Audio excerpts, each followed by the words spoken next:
주님께서 우리를 기도의 자리로 불러주셨습니다. 다 같이 찬송가 449장 같이 하시겠습니다. 449장입니다. 예수 따라가며 복음 순종하면.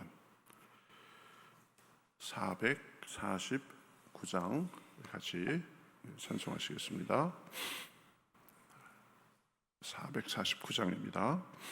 예수 따라가며 복음 순종하면 우리 행할 길 환하겠네. 주를 의지하며 순종하는 자를 주가 늘 함께 하시리라. 의지하고 순종하는 길은 예수 안에 즐겁고 복된 길이로다. 애를 당하거나 우리 고생할 때 주가 위로해 주시겠네. 주를 의지하며 순종하는 자를 주가 안위해 주시리라. 의지하고 순종하는 길은 예수 안에 즐겁고 복된 길이로다. 남의 짐을 지고 슬픔 위로하면 주가 상급을 주시겠네. 주를 의지하며 순종하는 자를 항상 복 내려 주시리라. 의지하고 순종하는 길은 예수 안에 즐겁고 복된 길이로다.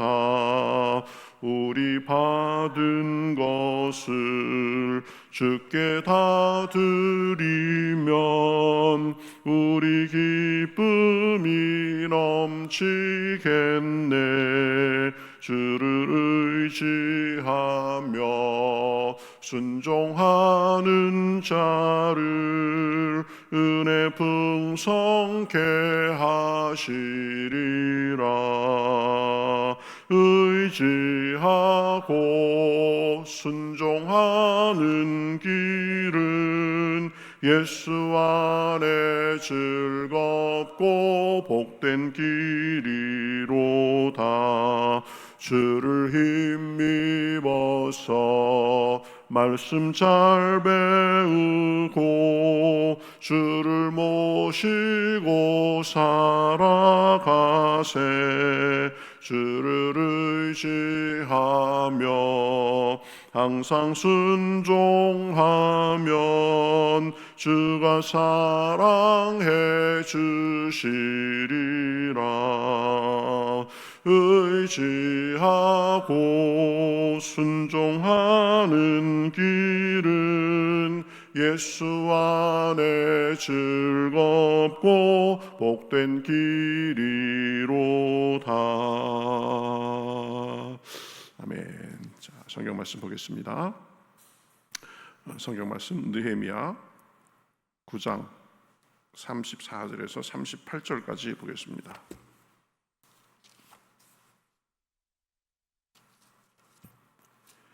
느헤미야 9장 33절부터 38절까지 보겠습니다. 33절부터 보겠습니다.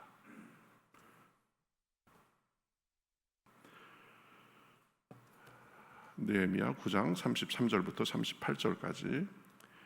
그러나 우리가 당한 모든 일에 주는 공의로우시니 우리는 악을 행하였사오나 주께서는 진실하게 행하셨음이니이다. 우리 왕들과 방백들과 제사장들과 조상들이 주의 율법을 지키지 아니하며 주의 명령과 주께서 그들에게 경계하신 말씀을 순종하지 아니하고 그들이 그 나라와 주께서 그들에게 베푸신 큰 복과 자기 앞에 주신 넓고 기름진 땅을 누리면서도 주를 섬기지 아니하며 악행을 그치지 아니하였으므로 우리가 오늘날 종이 되었는데 곧 주께서 우리 조상들에게 주사 그것의 열매를 먹고 그것의 아름다운 소산을 누리게 하신 땅에서 우리가 종이 되었나이다. 우리의 죄로 말미암아 주께서 우리 위에 세우신 이방 왕들이 이 땅에 많은 소산을 얻고 그들이 우리의 몸과 가축을 임의로 관할하오니 우리의 곤란이 심하오며 우리가 이 모든 일로 말미암아 이제 견고한 언약을 세워 기록하고 우리의 방백들과 레위 사람들과 제사장들이 다 인봉하나이다 하였느니라. 아멘. 오늘 말씀은 이스라엘 사람들이 이제 예루살렘 성벽을 다 완공하고 나서 하나님 앞에 예배 드리면서 또 성전을 봉헌하고 그래가면서 성전이 예배 드리면서 회개하는 장면이 나옵니다. 자기들의 조상들이 또 자기들도 그렇고 하나님 앞에 이 죄를 지어서 지금까지 우리의 삶이 어려움이 있었다라는 것입니다. 이 이스라엘의 역사를 보면 신실하신 하나님과 불순종하는 이스라엘 백성이 대조돼서 쭉 나타나는 것을 볼 수 있습니다. 그런데 이 하나님은 끊임없이 불순종하는 이스라엘 백성들을 내치지 않으시고 인자하심과 긍휼하심으로 참으시고 또 참으시고 인도해 주셨습니다. 그렇지만 이스라엘 백성들이 도저히 계속 불순종하고 악으로 치우치고 그러면서 도를 넘으면 징계하고 또 심판하신 것을 볼 수 있습니다. 오늘 말씀에서도 이스라엘이 불순종한 결과 심판받았음을 언급하고 있는 것을 볼 수 있습니다. 이스라엘이 하나님의 은혜로 크고 좋은 가나안 땅에 들어가서 살게 됐는데 그곳의 풍성함에 취해서 하나님 섬기는 것을 등한히 하고 우상을 섬기고 말씀에 불순종하며 살아서 이렇게 어려움을 당했습니다. 고백하는 것입니다. 하나님의 수많은 경계에도 잘못을 고치지 않아서 결국은 나라가 망해 비참하게 고생하고 나서야 늦게나마 정신 차려서 이제 하나님 뜻대로 살겠습니다. 이렇게 다짐하는 것이 오늘 말씀의 요지입니다. 이 이스라엘의 역사는 한마디로 하면 악순환의 역사입니다. 하나님이 주신 복으로 살면서도 하나님의 말씀과 계명을 무시하고 불순종하고 살아가지고 계속 보면 이 악순환이 연속으로 된 것을 볼 수 있습니다. 그래서 25절과 26절에 보면 주의 큰 복을 즐겼사오나 저희가 오히려 순종하지 아니하고 라고 말합니다. 이것이 이스라엘 역사를 아주 단축적으로 보여주는 말입니다. 하나님께서 많은 복을 주셨는데 이스라엘 백성은 하나님이 주신 것을 마치 당연한 양, 자기 것인 양 착각하고 이 당연하게 누려서 하나님을 섬기는 것을 게을리하고 불순종했다는 말씀입니다. 또 그러한 복을 주신 하나님께 감사하지 않고 하나님보다 다른 것을 더 중요시하고 하나님의 뜻보다 자신의 뜻을 앞세우는 죄를 저질렀습니다. 그러니 하나님과 멀어져서 삶이 굽어지고 결국은 징계를 받는 데까지 나아갔던 것입니다. 그래서 27절을 보면 그러한 악순환의 모습을 언급합니다. 그러므로 그랬는데 여기서 그러므로는 이스라엘이 하나님을 멀리함으로 주께서 그 대적의 손에 붙이사 곤고를 당하게 하시매 그랬습니다. 하나님을 멀리하니까 곤고를 당하게 됐다. 그러나 저희가 환난을 당하여 주께 부르짖을 때에 주께서 하늘에서 들으시고 크게 긍휼을 바르사 이 구원자들을 주어 대적의 손에서 구원하였거늘 뭡니까? 하나님의 불순종에서 곤고를 당했는데 그 곤고함 속에서 부르짖으니까 하나님께서 불쌍히 여겨주셔서 대적의 손에서 구원해 주셨다. 그런데 보면 또 금방 이제 편안해지면 어떻게 하느냐? 저희가 평강을 얻은 후에 다시 주 앞에서 악을 행함으로 주께서 대적의 손에 버려두사 대적에게 제어를 받게 하시다가, 평강한 중에 하나님을 제대로 섬기지 않고 자기들 마음대로 살고 그러다가 대적에게 이제 제어를 받는 그러한 이 모습이 반복됐다라고 말하는 것입니다. 그러한 모습은 28절 9절에서도 한 번 더 묘사됩니다.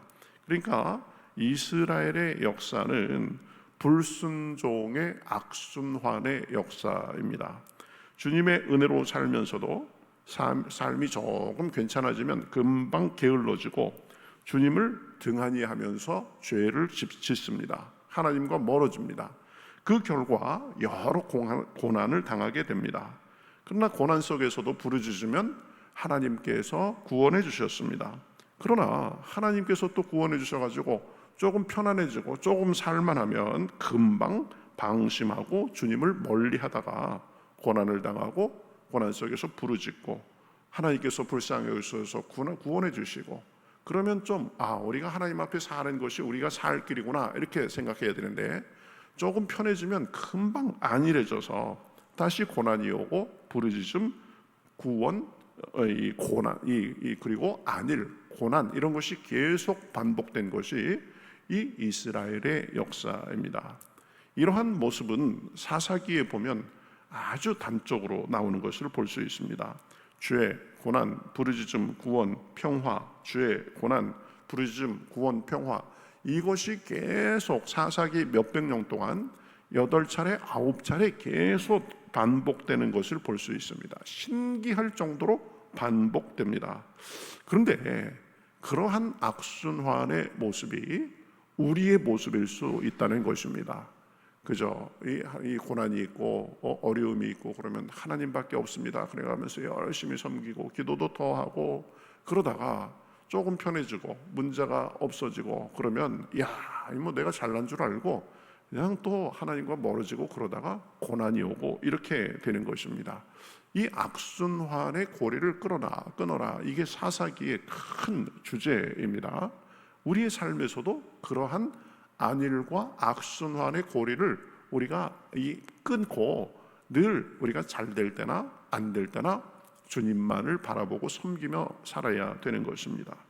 토마스 칼라일은 불행한 일을 경험할 수 있는 사람은 100명이지만 번영을 경험할 수 있는 사람은 단 한 사람뿐이다 라고 했습니다. 대부분의 사람들은 번영을 누리기 무섭게 보면 타락하기 때문입니다. 조금 편하고 조금 잘 되는 것 같으면 금방 교만하고 주님을 등한히 합니다. 그래서 거기에서부터 또 문제가 생기고 그렇게 되는 거죠. 주님은 우리를 사랑하십니다. 인자하시고 노하기를 더디하시는 분이십니다. 그러나 우리가 이 하나님께서 쳐주신 울타리, 정해주신 규범과 선을 넘어도 그냥 보고 계시는 분이 아니십니다. 주님의 사랑과 은혜를 누리는 것은 하나님의 울타리에 머물 때에 가능한 것입니다. 그 울타리를 벗어나면 집 나간 탕자처럼 고난과 굶주림이 있게 되는 것입니다. 이것을 우리가 잘 알아야 됩니다. 이스라엘 백성들은 그러한 악순환의 고리를 끊지 못하고 안일함과 불순종에 빠져 살다가 여러 어려움을 당한 것입니다. 결국 나라가 망해서 비참하게 노예로 끌려가서 살게까지 된 것입니다. 우리는 하나님의 구속을 받지 않고 우리 나름대로 살겠다, 우리는 진짜 자유다 그러면서 살았지만 이 하나님을 떠나서는 자유가 없습니다. 하나님을 싫어하고 난 하나님께 속박받지 않고 살겠습니다. 그러니까 우리가 모르는 이방인들이 와가지고 우리를 제어하게 됐다 이렇게 얘기합니다. 이방인의 노예로 살게 됐다는 것이죠. 하나님의 품이 완전한 곳입니다. 하나님의 율법이 우리를 성가시게 하는 것 같아도 그것은 우리를 안전하게 지켜주는 그런 가이드라인과 같은 것입니다. 그것을 넘으면 하나님께서 징계를 하셔서라도 바로 잡으시는 거죠. 사무엘하 7장 15절에서는 이렇게 말합니다. 그가 만일 죄를 범하면 내가 사람의 매와 인생의 채찍으로 징계하려니와. 사람의 매와 인생의 채찍으로 징계하겠다. 우리가 그 전에 보던 성경은 사람 막대기와 인생 채찍으로 징계하려니와 그랬습니다. 도를 넘으면 여러 가지 고난을 통해서도, 그렇죠, 사람이 우리를 거스르게 함을 통해서도 결국 우리를 바로 잡으신다는 말씀입니다. 근데 에레미야가 3장 33절에 보면 이렇게 말씀합니다. 주께서 인생으로 고생하게 하시며 근심하게 하심은 본심이 아니시로다. 우리가 곁길로 가면 징계하시기도 하고 그러는데 그 본심이 아니라는 것입니다. 우리를 바로잡고자 그렇게 하신다는 말씀이죠. 그래서 시편 119편 75절에서는 주께서 나를 괴롭게 하심은 성실하심으로 말미암음이니이다 이렇게 말합니다. 우리가 그저 사망의 길로 가고 죽음의 길로 가고 이래도 그냥 팔짱 끼고 보시는 분이 아니라는 거죠. 그렇기 때문에 이 하나님의 징계 속에는 깊은 사랑이 담겨 있습니다. 때리시더라도 죽으라고 때리시는 것이 아닙니다. 미워서 때리시는 것도 아닙니다. 그냥 내버려 두면 잘못된 길로 갈까봐, 죽게 될까봐 살리려고, 잘되게 하고 복받게 하려고 고난도 주시는 것입니다. 우리도 이 점을 분명히 유념해야 됩니다. 하나님의 뜻을 어기고 하나님 섬기는 것을 등한히 하고 살면서 괜찮겠지, 잘 되겠지, 그러면 안 되는 것입니다. 여러분, 자식이 위험한 길로, 곁길로 가면 그냥 놔둘 부모가 어디 있습니까? 늘 나쁜 아이들과 어울리기만 하면서 계속 빗나가면 그것을 방치할 부모가 어디 있습니까? 이스라엘의 역사가 바로 그것을 보여주는 것입니다.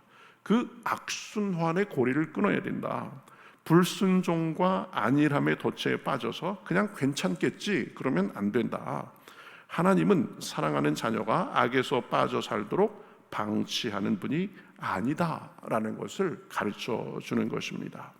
평안과 안일함에 취해서 그것을 주실 수도 있고 빼앗아 가실 수도 있는 주님을 경외하면 안 됩니다.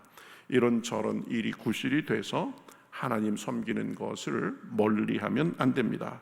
그러면 그것이 결국 우리를 망하게 하는 것입니다. 하나님께서 우리에게 복을 주시고 하나님께서 우리가 잘되게 하시고 평강을 주시고 그럴 때 그것이 하나님께서 온 것이니까 우리는 더 하나님께 집중해야 되겠다 이렇게 생각하면서 하나님께서 주시는 것을 지속적으로 누리게 되는 것입니다. 여러분, 건강은 건강할 때 지켜야 된다 이런 말이 있습니다. 건강을 잃고 나면 이 건강이 자동이 아니구나, 건강할 때 내가 좀 더 조심하고 관리했어야 되는 건데 이렇게 생각하는 것입니다. 마찬가지입니다. 신앙도 하나님께서 주시는 복과 은혜도 그것이 풍성하게 넘쳐날 때 하나님께서 주신 것을 감사하고 그 하나님께 적극적으로 더 섬기면서 나아가야 되는 것입니다. 소설가 존 스타인백이라는 사람은 이런 말을 했다고 합니다. 민족을 멸망시키고 싶으면 많은 것을 주어서 탐욕스럽고 비참한 사람으로 만들어 병들게 하라. 너무 이 역사를 보면, 나라가 망할 때 보면 번성할 때 기울기 시작했습니다. 우리를 누가 대적하랴? 우리는 경제적으로도 여러 가지로 풍요하고 넘쳐난다. 그래가면서 안일에 빠지고 이 탐욕과 방탕에 빠져서 나라도 그렇게 망하게 되는 것입니다. 이스라엘의 그러한 악순환의 모습을 보면서 우리는 무엇을 배워야 됩니까? 악순환의 고리를 깨고 선순환의 습관을 만들어야 됩니다. 잘 나갈 때, 하나님께서 은혜를 주실 때 더 하나님 앞에 더 적극적으로 하나님을 섬기고 하나님의 안에 거해야 됩니다. 그래야 큰 일 없이, 고난이 없이 하나님이 주시는 복과 은혜를 누리며 살 수 있는 것입니다. 내 뜻, 내 마음대로가 아니라 내 삶을 주관하시는 하나님 섬기는 일을 우선으로 해야 됩니다. 그분을 섬기고 순종하는 일을 우선으로 할 때 하나님께서 우리 삶을 붙들어 주시고 안전과 풍성함 가운데 살게 해 주시는 것입니다. 고난을 막아주시는 것입니다. 영육간에 잘 되게 해주시는 것입니다. 아무 일 없을 때 이게 당연한 것으로 생각하지 말고 하나님의 은혜로 알고 하나님을 더 섬기고 하나님을 더 가까이 해야 되는 것입니다. 여러분, 수습신앙, 관리신앙 제가 가끔 말씀드리는데 일 뻥뻥 터지고 나서 그거 막기 위해서 늦게 그렇게 그냥 시간과 에너지를 들이고 하나님 앞에 뒤늦게 회개하고 그런 사람 많이 있습니다. 그러지 말고 우리가 하나님께서 복과 은혜를 주실 때, 평안할 때, 그렇죠? 더 하나님께 나아감으로 인해서 우리의 신앙도 우리의 삶도 주님 안에서 관리가 돼야 되는 것입니다. 이스라엘이 그걸 못한 것입니다. 시편 73편 28절에 보면 하나님께 가까이함이 내게 복이라 그랬습니다. 복 중에 복은 하나님과 가까이 살면서 하나님이 주시는 것을 누리는 것입니다. 하나님만이 흥하게도 하시고 망하게도 하시고 살리기도 하시고 죽이기도 하시는 분이십니다. 그러니 늘 주님 안에 거하고 동행하면서 잘 될 때나 안 될 때나 하나님만을 바라보면서 우리의 인생을 가꾸어 가야 되는 것입니다. 그러한 삶으로 우리 삶에 하나님의 선한 열매가 풍성하시기를 우리 주님의 이름으로 축복합니다. 우리 같이 기도하겠습니다. 하나님 감사합니다. 저희들을 오늘도 사랑해 주셔서 주님 앞으로 불러주시고 또 오늘도 말씀을 주시니 감사합니다. 이스라엘 사람들은 하나님의 택하신 민족이고 하나님의 돌보심을 받고 사는 사람들이었지만 하나님의 복과 은혜를 당연한 것으로 누리고 하나님을 버리고 방탕에 빠지고 안일에 빠졌다가 고난과 여러 가지 역경을 겪는 그런 악순환이 계속 반복된 것을 우리가 살펴보았습니다. 우리는 어떠합니까? 주님께서 복과 은혜를 주시면 그것을 당연한 것으로 알아, 내가 잘난 것으로 알아 교만하고 하나님을 등한히 하는 것이 아니라 기쁠 때나 슬플 때나 어떤 때든지 주님께서 복과 은혜를 주시는 때든지 언제든지 하나님만이 우리의 복의 근원이시요 하나님만의 모든 것을 있음을 알고 하나님만을 온전하게 섬겨서 우리 삶에 선순환의 역사가 일어날 수 있도록 인도하여 주시옵소서. 교만하지 않게 하시고 절망 중에도 낙심하지 않게 하시고 죽이기도 하시고 살리기도 하시고 부하게도 하시고 망하게도 하시는 주님만을 바라보며 주님 안에서 우리 삶에 선한 열매가 가득할 수 있도록 인도하여 주시옵소서.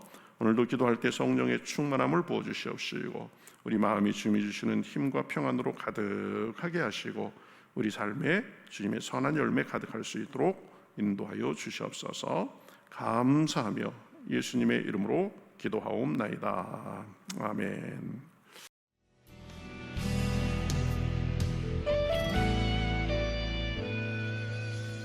주님 말씀하시면 내가 나가리다.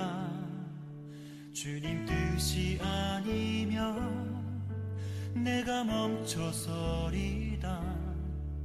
나의 가고 서는 것 주님 뜻에 있으니 오 주님 나를 이끄소서.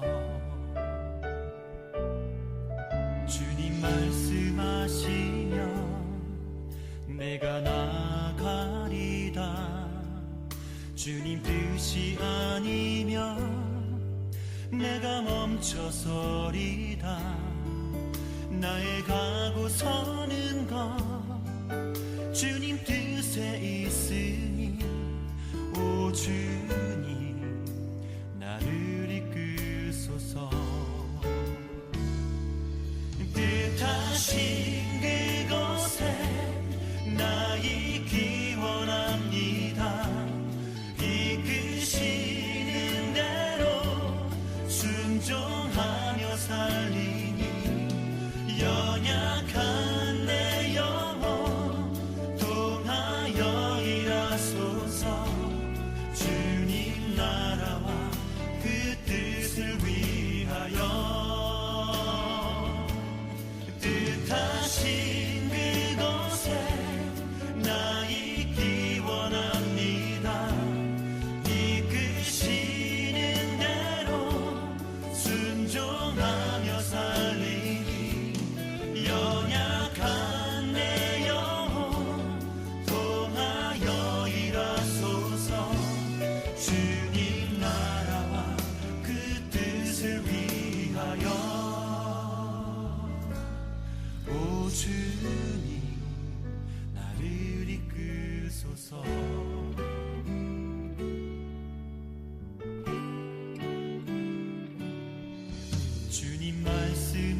원하시면 내가 나가리다. 주님 뜻이 아니면 내가 멈춰서